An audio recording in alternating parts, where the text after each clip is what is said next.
চিকেনখিনিত নিমখ, হালধি, জিৰা গুড়ি, ধনিয়া গুড়ি, গৰম মছলা আৰু কাশ্মীৰী মিৰ্চ পাউডাৰ অলপ দিলোঁ।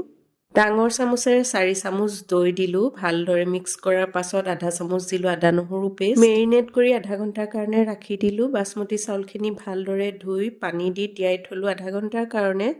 কেৰাহীত অলপ ৰিফাইন তেল গৰম কৰি এচামুচ ঘিউ দিলোঁ। গৰম হোৱাৰ পাছত লং ইলাচি দালচেনি দিলোঁ।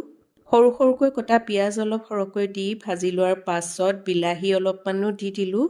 সেইখিনিও ভাজি লোৱাৰ পাছত আধা চামুচ আদা নহৰু পেষ্ট দি ভাজি লোৱাৰ পাছত মেৰিনেট কৰি থোৱা চিকেনখিনি দিলোঁ। মিডিয়াম ফ্লেমত 5 মিনিটমান ভজাৰ পাছত চাউলখিনি দিলোঁ, মিক্স কৰিলোঁ, পানী দিলোঁ। ধনিয়া পাত অকণমানো দিলোঁ, নিমখ দিলোঁ, ঢাকি দিলোঁ চাউল সিজিবৰ কাৰণে ল' ফ্লেমত। পোলাওখিনি সিজি আহিলে শেষত এচামুচ ঘিউ দি দিলোঁ। চিকেন পোলাও তৈয়াৰ হৈ গ'ল। বহুতেই টেষ্টি হয় খাবলৈ। ট্ৰাই কৰি চাব। আজিলৈ আহিছোঁ, বাই।